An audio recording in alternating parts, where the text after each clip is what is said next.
இலங்கையில் தற்போதைய வானிலை மாற்றம் குறித்து மிக முக்கியமான ஒரு எச்சரிக்கை செய்தியை நாங்கள் இப்போது உங்களுடன் பகிர்ந்து கொள்கின்றோம்.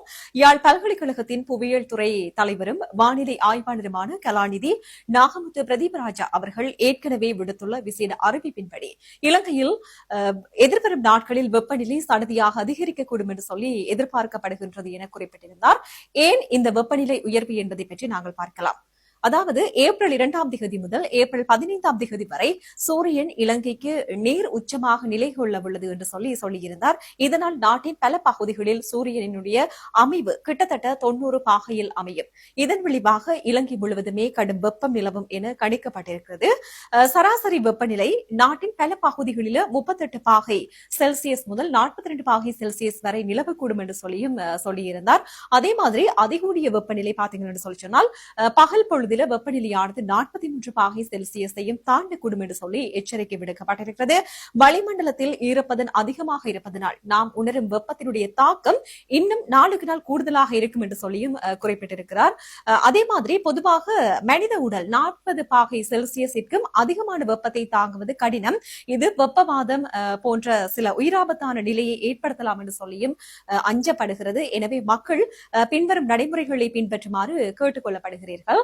காலை 10 மணி முதல் பிற்பகல் 3 மணி வரை தேவையற்ற நடமாட்டங்களை தவிர்ப்பது சிறந்தது என்று சொல்லப்பட்டிருக்கிறது. அதே மாதிரி இந்த திறந்த வெளியில் நடாத்தப்படும் விளையாட்டுப் போட்டிகள் மற்றும் ஏனைய நிகழ்வுகளை இந்த கால பகுதியில் தற்காலிகமாக நிறுத்தி வைப்பது பாதுகாப்பானது என்று சொல்லியும் குறிப்பிட்டிருக்கிறார்.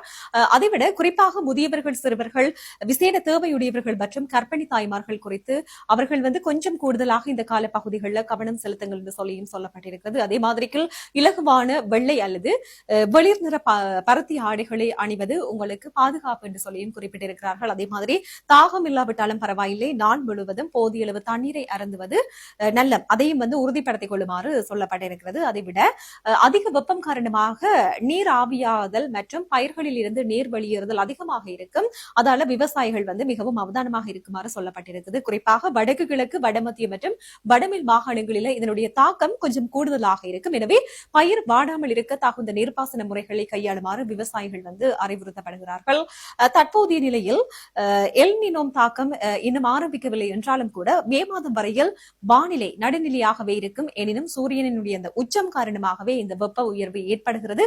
ஆகவே நேயர்களே, இந்த அதிக வெப்பமான கால பகுதியில் உங்களையும் உங்கள் குடும்பத்தினரையும் பாதுகாப்பாக வைத்துக் கொள்ள சுகாதார ஆலோசனைகளை முறைமையாக பின்பற்றுமாறு கேட்டுக் கொள்ளப்பட்டிருக்கிறது.